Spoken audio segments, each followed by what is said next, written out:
The hidden truth about Jehovah's Witnesses.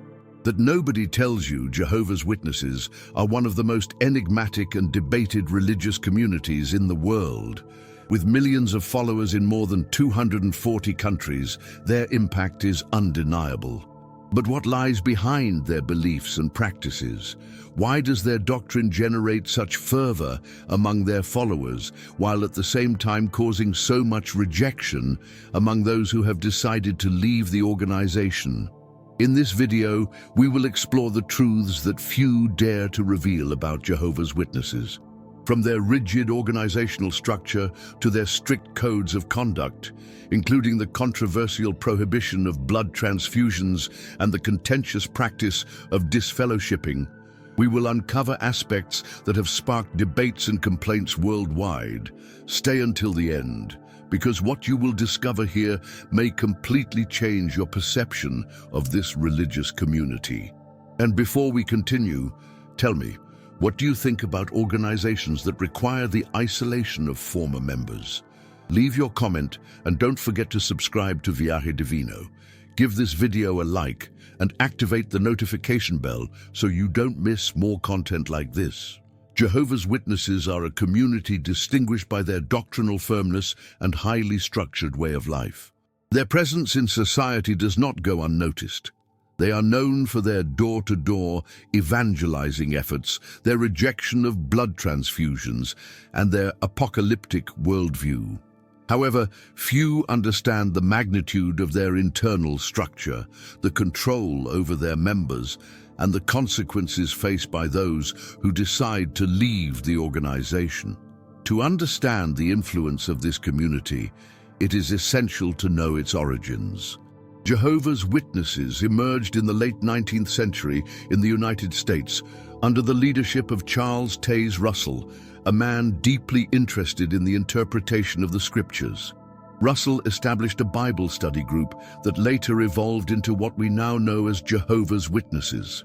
From the beginning, their movement was characterized by a vision of Christianity distinct from traditional teachings. They rejected the Trinity, denied the existence of hell as a place of eternal torment, and proclaimed that the end of the world was near. One of the most striking aspects of Jehovah's Witnesses is their belief in the imminence of Armageddon. According to their doctrine, the current world is dominated by Satan, and only Jehovah's faithful followers will survive when the end times arrive. This conviction has shaped the lives of their members for decades.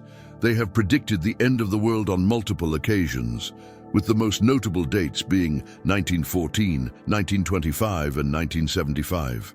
Each time one of these predictions failed, the organization reinterpreted events, claiming that Armageddon had begun invisibly or that a miscalculation had simply been made. The emphasis on the proximity of the end of the world has had a profound impact on the daily lives of Jehovah's Witnesses. The organization discourages its members from making long-term plans outside the community, such as obtaining higher education or accumulating wealth, as the priority must always be the work of evangelization. This mentality has led many to sacrifice personal opportunities, convinced that time in this system of things is limited and that Jehovah will soon establish his kingdom on earth. However, beyond their theological beliefs, what has generated the most controversy are their strict rules of conduct and the level of control they exert over their members.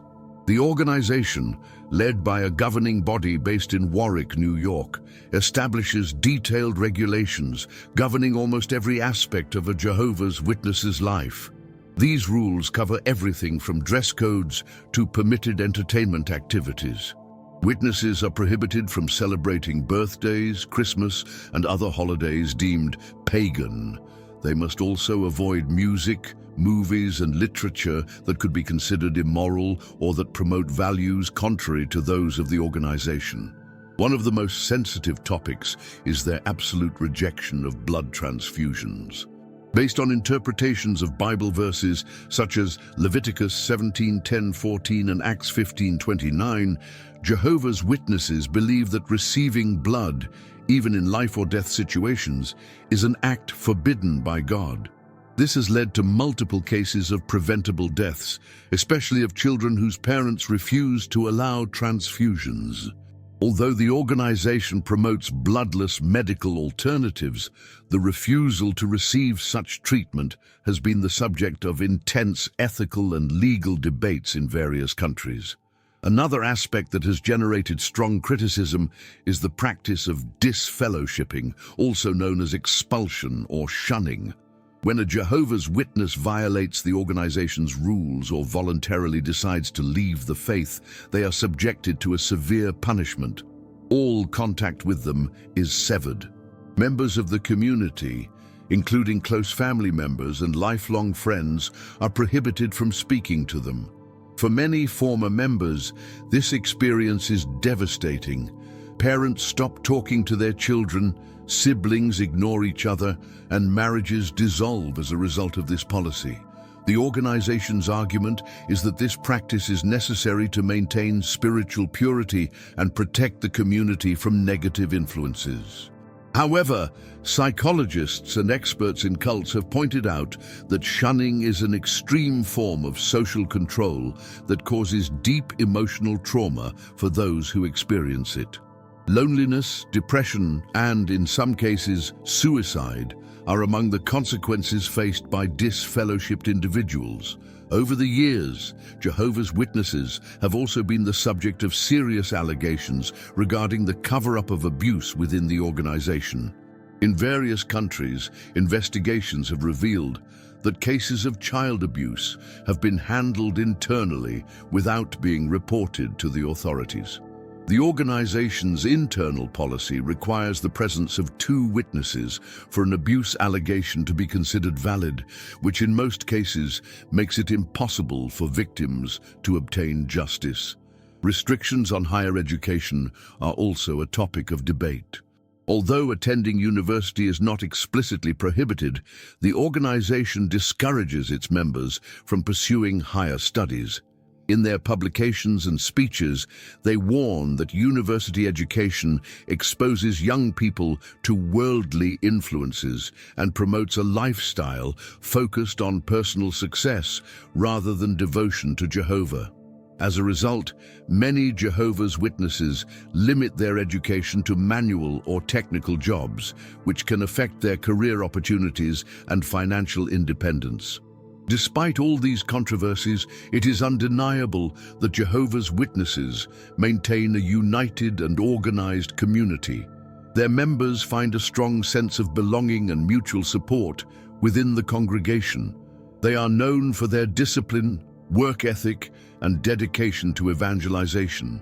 For them, following the rules established by the governing body is not an imposition, but a demonstration of loyalty and faith. The question that then arises is, what leads a person to become a Jehovah's Witness, and what happens when they decide to leave? Many people join the organization in search of spiritual answers, stability, and a sense of purpose in life. However, once inside, they discover that their freedom of thought and decision-making is limited by a highly hierarchical system that does not allow questioning. Leaving the organization is not an easy decision. Most former members face the fear of isolation, the loss of their loved ones, and the difficulty of reintegrating into society after spending years or even their entire lives within the community. Some successfully rebuild their lives, while others remain trapped in a limbo of guilt and confusion. What is clear is that Jehovah's Witnesses are a community that generates both admiration and controversy. For some, they are an example of faith and devotion. For others, they represent an oppressive system that limits individual freedom. But this is just the beginning. There are still many truths to be revealed about this organization and its impact on the lives of millions of people. Jehovah's Witnesses have built a system based on absolute obedience to the organization. To understand their internal structure, it is essential to analyze how their congregations are organized, how their hierarchy functions, and what role the governing body, the group of men who set the rules for the entire community, plays. The governing body is the highest authority within Jehovah's Witnesses. It is composed of a small number of elders who reside at the world headquarters in Warwick, New York. They present themselves as the only legitimate interpreters of God's will on earth, granting them absolute power over millions of followers worldwide. Every decision they make, every rule they establish, is considered as if it came directly from Jehovah, meaning that any disagreement or criticism is seen as a rebellion against God himself. The organization's control over its members extends to the most intimate aspects of personal life. Not only do they regulate dress, music, and entertainment, but they also oversee the type of friendships believers can have and what kind of information they can consume. One of the strictest rules is to avoid any material critical of the organization. Jehovah's Witnesses are constantly warned about the danger of reading books, watching documentaries, or even listening to testimonies from former members, as they are told that these sources are influenced by Satan and seek to lead them away from the truth. Surveillance within the community is strict. Each congregation has a group of elders who act as overseers, ensuring that all members comply with the rules. If a Jehovah's Witness is caught violating a rule, whether by attending a prohibited celebration, watching an inappropriate movie, or even maintaining friendships outside the organization, they may be summoned to a judicial committee. These committees are composed of a group of elders who interrogate the accused in a private and closed process where the presence of lawyers or external witnesses is not allowed. Depending on the offense committed, penalties may vary. In some cases, the accused is reprimanded and required to show repentance. But if the sin is considered serious, or if the person does not display the expected level of remorse, they may be disfellowshipped. Disfellowshipping is, in essence, a total sentence of ostracism. All members of the community, including close family and friends, must cut off all contact with the disfellowshipped individual. This practice has been one of the most criticized in society. Former members often describe disfellowshipping as a form of social death, as they instantly lose their entire support network. There are countless stories of parents who stop talking to their children, siblings who completely ignore each other, and marriages that end in divorce after one spouse is expelled. The organization justifies this measure as a way to protect the community from negative influences and to motivate the disfellowshipped person to repent and return to the faith. However, studies have shown that the psychological impact of this practice can be devastating. Former members have reported symptoms of depression, anxiety, and, in extreme cases, suicidal thoughts due to the feeling of total isolation. Most of them grew up in an environment where they were taught that there is nothing good outside the organization, so when they are expelled, they face an unfamiliar world without the preparation or tools necessary to adapt. In addition to disfellowshipping, Jehovah's Witnesses have another form of social exclusion that is less drastic but equally damaging: marking. When a member is considered a bad influence but has not committed a sin serious enough to be expelled, they are marked within the congregation. Although contact is not completely severed, other members are warned that they should avoid the company of that person and limit their interactions with them. This practice creates an atmosphere of fear and control, where members fear being marginalized if they do not behave according to the established rules. Another controversial aspect of the organization is its policy on handling abuse allegations. In several countries, investigations have revealed that Jehovah's Witnesses handle cases of child abuse internally without reporting them to civil authorities.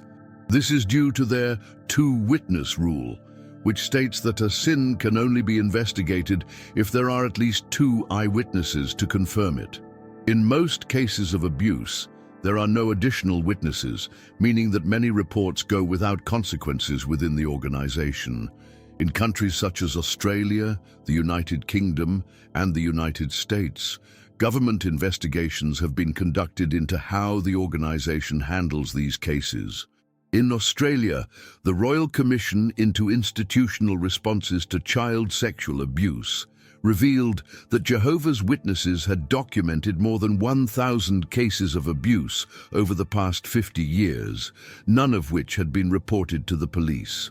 This has led to lawsuits and legal sanctions against the organization, but their stance remains the same. Internal issues should be resolved within the community and not involve worldly entities. In addition to these scandals, there are other restrictions within the community that affect the daily lives of Jehovah's Witnesses. One of them is their negative view of higher education. Although they do not outright ban young people from attending university, the organization constantly discourages this option, warning that secular education can lead them away from the faith and expose them to negative influences. They promote the idea that instead of pursuing academic degrees, believers should focus on jobs that allow them more time to preach and serve in the congregation. This has had a significant impact on the job opportunities of Jehovah's Witnesses. Many grow up believing that higher education is unnecessary, which limits their access to better jobs and financial stability. Former members have shared that, after leaving the organization, they find themselves in precarious situations because they were never encouraged or prepared to develop a career outside the community. Another important point is the way Jehovah's Witnesses view relationships and marriage. In their doctrine, marriage is a sacred union that should only take place between members of the same faith. Marrying someone outside the organization is discouraged, and in some cases may even lead to disfellowshipping if it is considered that the person is prioritizing their personal desires over their loyalty to Jehovah. The rules on marriage and family life are strict. It is taught that the husband is the head of the family and that the wife must submit to his authority, following a hierarchical model based on their interpretation of the Bible. Additionally, divorce is only permitted in cases of adultery. If a person wishes to separate for any other reason, the congregation will pressure them to remain in the marriage, even if there is emotional abuse or irreconcilable incompatibility. Within this structure, the role of women is particularly limited. They are not allowed to hold leadership positions within the congregation, nor can they lead prayers in the presence of men. Although they can participate in evangelizing work and teaching activities, their authority is always subordinate to that of men within the organization. Despite these restrictions, Jehovah's Witnesses maintain an image of a strong and united community. For those inside, the congregation represents a safe refuge in a world they consider corrupt and in decline. However, the price of belonging to this group is high. The renunciation of individuality, the restriction of personal freedoms, and the unconditional acceptance of a system that does not allow questioning. But there is still more to discover about the influence of this organization and the stories of those who managed to leave it. Over the years, Jehovah's Witnesses have built a system based on obedience and strict discipline. For members of the organization, this framework of rules is seen as a way to remain spiritually pure and in harmony with Jehovah's will. However, for those outside, or those who have been expelled, these rules may be perceived as a form of control that limits individual freedom and the ability to question. One of the most important pillars of their structure is door-to-door preaching. This method is one of the most characteristic activities of Jehovah's Witnesses and is based on their interpretation of Matthew 24:14, which states, "And this good news of the kingdom will be preached in all the inhabited earth for a witness to all the nations." Following this premise, Jehovah's Witnesses devote a significant amount of their time to visiting homes with the purpose of spreading their message. What few people know is that this activity is not optional. From the moment a person is baptized as a Jehovah's Witness, they are required to actively participate in preaching. Each member must record the time they dedicate to this work and submit monthly reports to the congregation elders. Those who do not meet these expectations may be seen as spiritually weak, and in some cases are reprimanded or pressured to increase their commitment to the organization. For many followers, preaching is a heavy burden. It is common for them to face rejection, insults, or even threats when knocking on doors, which has a significant psychological impact, especially on children and teenagers who are forced to participate. However, the organization teaches that this sacrifice is necessary to demonstrate loyalty to Jehovah, and that any suffering they experience is a test of their faith. The concept of sacrifice is central to the doctrine of Jehovah's Witnesses. They are instilled with the idea that they must put Jehovah and the organization above everything, even their own personal aspirations. As a result, many members sacrifice job opportunities, relationships with non-believing family members, and even their health, all in the name of obedience. A clear example of this is the practice of rejecting blood transfusions. As previously mentioned, Jehovah's Witnesses interpret Leviticus 17:10-14 and Acts 15:29 as a complete prohibition against the use of blood, even in critical medical situations.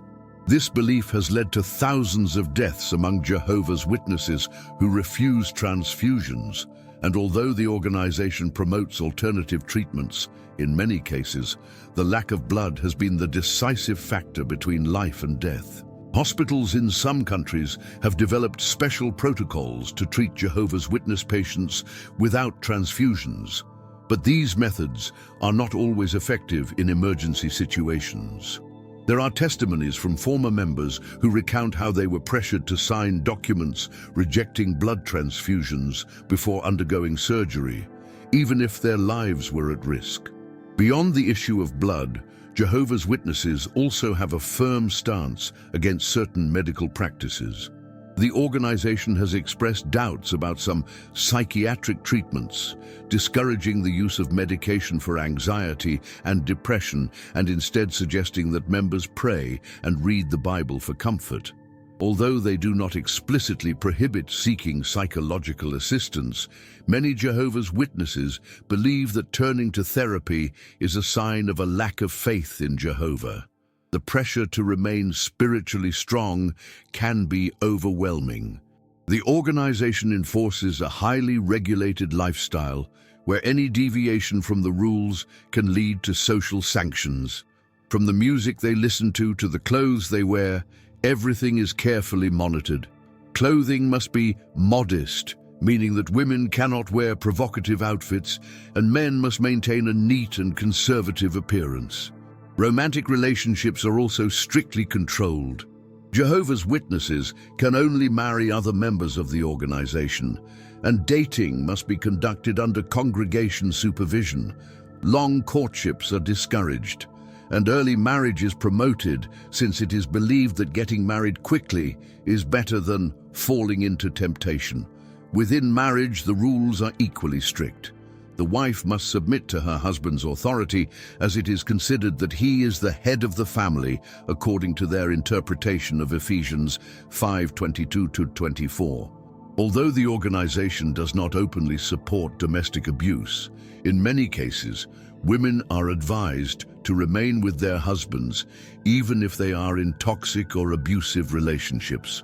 Divorce is only permitted in cases of adultery, meaning that any other reason, including emotional or physical abuse, is not considered a valid reason to separate. Many women who have tried to leave unhappy marriages have faced rejection from the congregation and have been viewed as rebellious for not fulfilling their duty as wives. Another highly controversial point is the way the organization treats young people. Children who grow up as Jehovah's Witnesses experience a childhood vastly different from that of other children. From an early age, they are taught that the outside world is dangerous and that true happiness can only be found within the congregation. They are prohibited from participating in celebrations such as birthdays, Christmas, and Halloween, which makes them feel excluded at school. They cannot participate in extracurricular activities such as sports teams or school clubs, as the organization believes that these activities expose them to bad influences.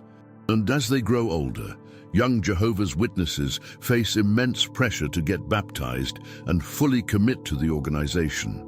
However, once they are baptized, any wrongdoing they commit is treated with the same severity as it is for adults. This means that if a 15 or 16-year-old commits a serious sin, such as dating someone outside the congregation or expressing doubts about the doctrine, they can be disfellowshipped and lose all contact with their family and friends. It's no surprise that many young people who leave the organization report symptoms of post-traumatic stress, anxiety, and depression. The transition to the outside world can be terrifying, as they have been taught throughout their lives that outside the congregation they will only find suffering and despair. Despite all these restrictions, Jehovah's Witnesses continue to grow in many parts of the world. Their success lies in the highly organized structure of the community and their ability to provide a strong sense of belonging. For many, being a Jehovah's Witness represents stability, purpose, and the promise of a better future in the new world they expect after Armageddon. However, the question remains: can this organization truly be considered just a religious group, or are we looking at a system of control that limits its members' freedom? Leaving Jehovah's Witnesses is not a simple process. For many, the organization is not just a faith, but a way of life that shapes every aspect of their existence. Abandoning it means facing an unknown world, the loss of family and friends, and, in many cases, an identity crisis. Most former members describe their departure as a traumatic experience. Often, it is not just a spiritual decision, but a matter of emotional and mental survival. Many witnesses begin to question the organization when they notice contradictions in doctrine, suffer injustices within the congregation, or are forced to choose between their beliefs and their well-being. One of the most common testimonies among former members is the moment when they realize that their world is based on fear. From a young age, they are taught that life outside the organization is dangerous, that apostates are agents of Satan, and that anyone who criticizes the doctrine is condemned to destruction in Armageddon. This indoctrination causes many to remain in the organization not out of conviction, but out of fear of the consequences of leaving. For some, leaving begins with simple questions.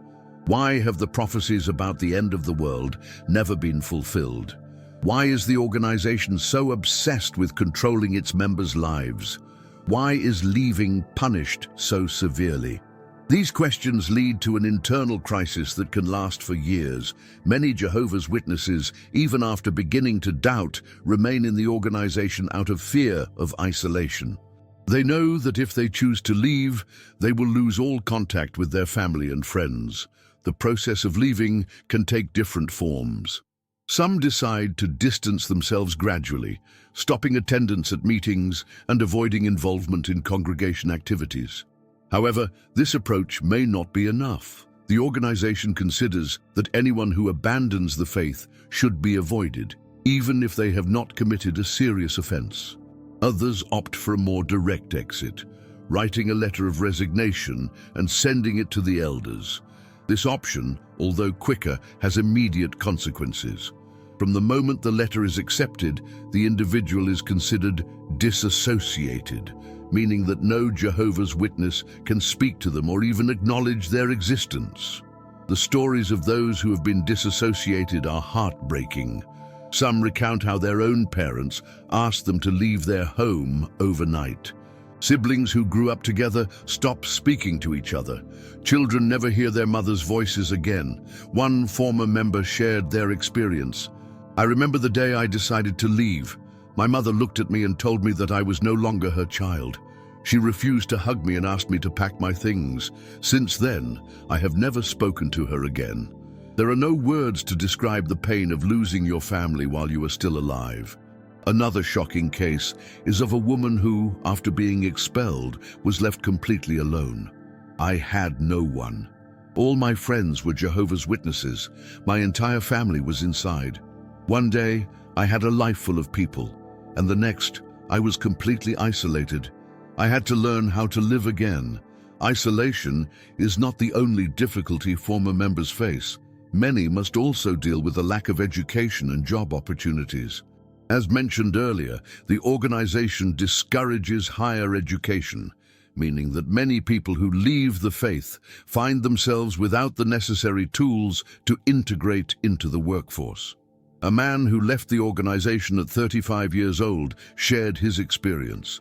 I spent my whole life believing that the end of the world could come at any moment. I never worried about studying or building a career. When I left, I realized that I had nothing. No degree, no profession, no network of contacts. It was terrifying to start from scratch. Fortunately, some managed to rebuild their lives after leaving the organization. There are support groups in different parts of the world formed by former Jehovah's Witnesses who help those going through the exit process.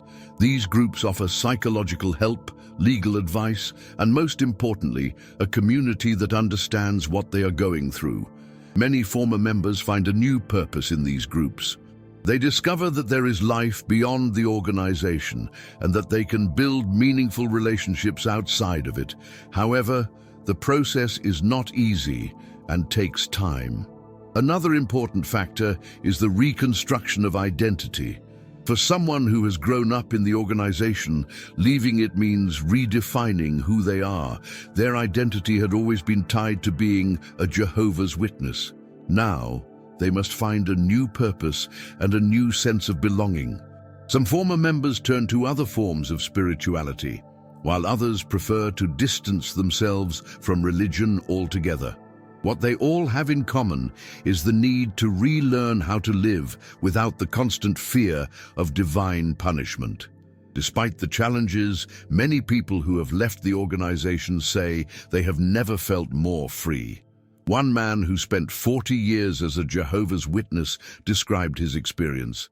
"For the first time in my life, I can think for myself. I can read whatever I want, talk to whoever I want, and make my own decisions. It took me a long time to realize that I didn't need an organization to tell me how to live." However, the struggle of former members does not end when they leave. In many countries, Jehovah's Witnesses continue to be a powerful organization with great influence in their communities. Despite reports of cover-ups of abuse, ostracism, and social control, the organization continues to expand and attract new followers. Some governments have begun taking measures against certain practices of the organization. In Russia, for example, Jehovah's Witnesses have been banned and classified as an extremist organization. In other countries, fines have been imposed for failing to report child abuse cases. However, the fight for justice is far from over. Many of the organization's policies continue to harm thousands of people, and the fear of ostracism remains a powerful tool to keep followers inside. Despite everything, more and more people are starting to speak out about their experiences within the organization. Documentaries, interviews, and online forums have allowed former members to share their stories and warn others about the dangers of religious control. The question that arises is, to what extent should a religious organization have the right to regulate the lives of its members? Where is the line between faith and coercive control? Jehovah's Witnesses have been the subject of intense debates worldwide. For some, they represent a community of faith committed to morality and devotion to God. For others, they are a highly restrictive religious group that exerts absolute control over its members. But one thing is undeniable: their impact on the lives of those within the organization and those who have left is profound and lasting. Throughout this analysis, we have explored their history, beliefs, organizational structure, and the consequences faced by those who choose to leave. But one key question remains: what does the future hold for Jehovah's Witnesses in a world that is constantly changing? The organization faces several challenges today. The first and most obvious is access to information. For decades, Jehovah's Witnesses have strictly controlled what their members can read, watch, and listen to. However, in the digital age, this task has become increasingly difficult. The internet has allowed former members to share their experiences, internal documents from the organization to be published, and hidden practices to be exposed. Documentaries, social media testimonies, and online forums have cast doubt on many of the governing body's claims and have helped more people begin to question their faith. In response, the organization has issued increasingly aggressive warnings against apostate content. In their publications and speeches, the governing body insists that any critical information about Jehovah's Witnesses comes from Satan and that those who consume it are endangering their relationship with God. However, these warnings have not been enough to prevent thousands of members from researching on their own. Another significant challenge is legal scrutiny. In several countries, Jehovah's Witnesses have been the subject of investigations into their handling of child abuse cases and their practice of disfellowshipping. Some governments have begun to demand changes in their policies, and in some places, the organization has been sanctioned for refusing to report crimes to the authorities. In 2018, for example, the Dutch government conducted an investigation revealing that the organization had covered up numerous cases of child abuse. In Australia, a royal commission found that Jehovah's Witnesses had records of over 1,000 cases of abuse within their congregations, yet not a single one had been reported to the police. The growing public scrutiny has also affected the organization's image. In the past, Jehovah's Witnesses were primarily seen as a peculiar but harmless religious group. Today, many people associate them with ostracism, extreme control, and covered-up abuse scandals. However, despite these difficulties, the organization continues to operate and expand in some countries. Their ability to adapt to change has been key to their survival. In recent years, they have shifted their evangelism efforts to digital platforms, launching their own app and producing video content to attract new followers. But the question remains: can an organization with such strict rules and controversial policies survive in a world where information flows freely? Many former members believe that the organization's time is running out. They argue that younger generations are increasingly skeptical and that as more people dare to question their teachings, their number of followers will decline. Others, however, warn that the social control within the organization is so strong that it will continue to exist, although with a reduced number of followers. What is clear is that Jehovah's Witnesses will continue to generate debate. For some, they represent the only truth and the promise of eternal life. For others, they are an organization that instills fear and limits freedom of thought. Regardless of one's opinion, there is something we can all learn from this story: the power of critical thinking. We should never be afraid to question, investigate, and seek answers for ourselves. True spirituality should not be based on fear or coercion, but on the freedom to believe and decide with full awareness. Now, I want to hear your opinion. Do you think Jehovah's Witnesses are a legitimate faith community or an organization that imposes control over its members? Have you had any experiences with them? Leave your comment. I'd love to read it. If you found this analysis interesting, don't forget to give it a like, subscribe to Viaje Divino, and activate the notification bell so you don't miss more content like this. See you in the next video.